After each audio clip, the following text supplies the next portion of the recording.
Good morning friends, welcome back to Panika Tutorials. In this video, I want to discuss one of the gate question which came in the year 2012 related to first come first serve and round robin scheduling algorithms.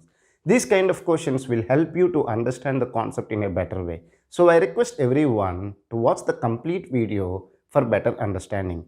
First let me read out the question, then I will provide the solution with you. Look at the question. Consider the three processes P1, P2, P3 shown in the table. They have provided the arrival time and burst time of all the three processes. The completion order of the three processes under the first come first serve scheduling algorithm and round robin with time quantum 2 units are. They have given four options. What they are asking, if you are using the first come first serve scheduling algorithm, what is the order of process execution will be completed? They are telling the completion order, okay? And if it is round robin, what is the order they will complete?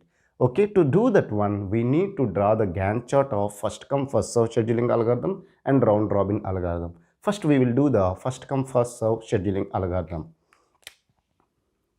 Now, any scheduling algorithm will have two parameters. One is the criteria and another one is mode.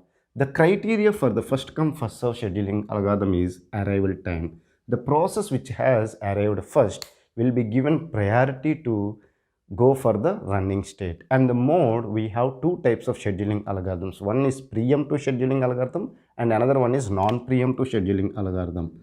The first come first serve scheduling algorithm is non-preemptive scheduling algorithm. Okay, so with this knowledge, let me solve this question. To do that one, we need to draw the Gantt chart. Okay, always the Gantt chart will start from 0 units of time. Totally 7 states are there in the process state diagram. To explain this concept, I will use the two states such as ready and running. Okay, look at the table. If you look at the table, process P1 has arrived at 0 units of time. So, process P1 is there in the ready state. If only one process is there in the ready state, we will not look at any criteria because only one process is there. We will dispatch it to the running state. Okay. And it needs 5 units of time of the CPU to complete its task. So, as it is a non-preemptive scheduling algorithm, without disturbing, because this process does not need the IO burst time. They did not mention anything related to the IO. So we will assume that this process does not need the IO operations if it is not required. So it will be executed for 5 units of time in the CPU. Once it is done, it will be sent to the terminated state. At 5 units of time, the process P1 is completed and it will go to the terminated state. Now, if you look at 1 unit of time, P2 has arrived. At 3 units of time, process P3 has arrived. Now, which one we have to give the high priority or which process we need to dispatch to the running state? We need to look at the arrival time because it is a first come first serve scheduling algorithm. The process which has arrived first will be given priority to dispatch to the running state. So here process P2 has arrived first, so it will be dispatched to the running state and it needs total 7 units of time. So we will execute till 12 units. After that it will go to the terminated state. Okay, now only one process is there, which is P3, will be dispatched to the running state. Okay, and it needs 4 units of CPU. So from 12 to 16 it will complete its task. So if you look at the completion order, the process P1 is completed first, then process P2, then process P3 for the first come first serve scheduling algorithm. Okay, for the given table, if I use the first come first serve scheduling algorithm, first process P1 is completing all its operations, then process P2, then process P3. Now we will do the round robin scheduling algorithm with time quantum as 2 units.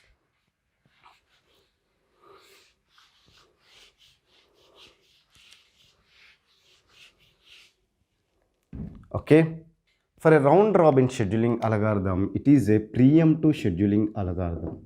Is it clear? Are you able to understand?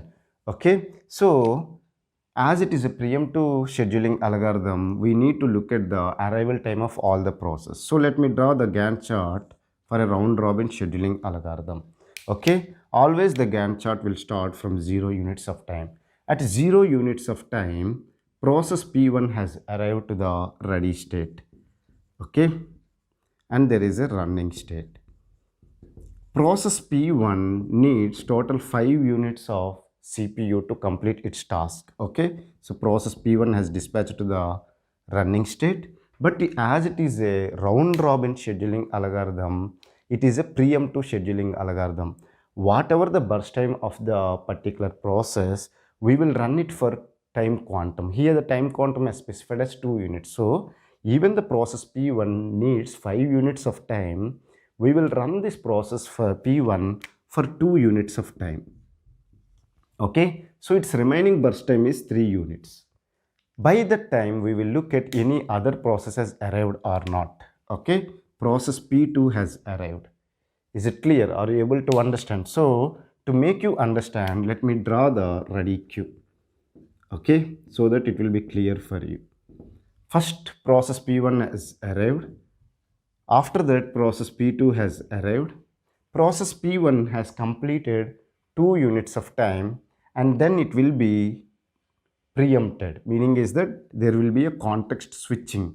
Meaning is that process P1 will be sent to the ready state and process P2 will be sent to the running state, because it is a round robin. After specified time quantum, the process need to be sent to the ready state. Okay, so again it will be kept in the ready queue. Process P1 has completed its task.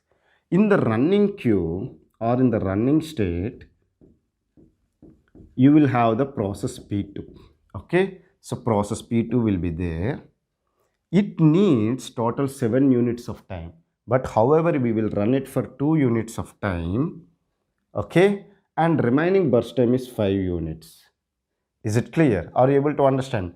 By the time it was 4 units, but process P3 has arrived at 3 units of time. So process P3 has arrived. Are you able to understand it or not? Let me erase this one so that with the ready queue and running queue, you will understand the concept in a better way. So at 3 units of time, process P3 has arrived and this one is done, and it will be again kept in the ready queue. Okay, because it is preempted. Now which process will be sent to the running queue? Process P1 will be sent to the running queue and it will be run for another 2 units of time. So its remaining burst time is 1 unit. Are you able to understand? Now once it is done, again we will keep it in the ready queue, because currently the process P1 is in the running state. After the time quantum, it will again go to the ready state. So that is why I am keeping here. Now if you look at the process P3 will be sent to the running state. It needs 4 units of time, but however time quantum is 2 units, so we will run for 2 units of time and its remaining burst time is 2 units. As it needs the CPU time again, we will keep it in the ready queue. Okay, here we have executed the process P3. Now process P2 is there, it will be sent to the running state. It needs 5 more units of CPU, but time quantum is only 2 units, so we will run for another 2 units of time. Its remaining burst time is 3 units. As it needs again the CPU time, we will keep it in the ready state. This one is done. Now process P1 comes. It needs only 1 unit of CPU time to complete its task. However, the time quantum is 2 units. Still, we will run the process P1 for 1 unit of time. As it's all the tasks are completed, it will go to the terminated state. So we no need to keep it in the ready queue again. Now process P3.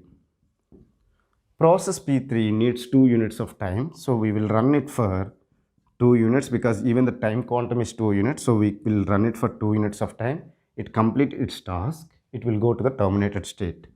Now process P2. Process P2 needs 3 more units. Okay, we will run for 2 more units and only this process is there. There is no other process in the ready state. So again this process only will be run for one more unit. Are you able to understand it or not? So at 16 units of time, all the three processes completed its task.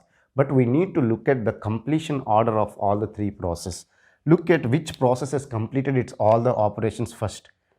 P1 has completed first, then P3, then P2 is there. So the order is P1, then P3, then P2. Because P1 has completed its task at 11 units, P3 has completed at 13 units, P2 has completed 16 units. For a round robin, we got the completion order as P1, P3 and P2. Now look at the options. We need to find what is the right answer. First come first serve scheduling algorithm, they are saying P1, P2, P3. Yes, correct. Round robin, they are saying P1, P2, P3. But however, we got P1, P3, P2. So option A is not the correct answer. Look at the option B. First come first serve itself is wrong. They are telling P1, P3, P2, but we got it as P1, P2, P3. So we no need to look at the round robin and we can say that option B is wrong. Look at the option C. First come first serve scheduling algorithm, they are saying P1, P2, P3. Yes, correct. Round robin, they are saying P1, P3, P2. Yes, this option is correct. However, we need to look at the option D. What is the problem with the option D? We need to look at P1, P3, P2, but we got P1, P2, P3, so option D is wrong. So for this question, the right answer is option C. I hope you have understood how I solve this question. If you still have any doubts related to this question or related to the concepts what I have discussed in this video, feel free to ask me in the comment section. I will try to clear your doubts as early as possible. Thank you for watching the complete video. Have a nice day.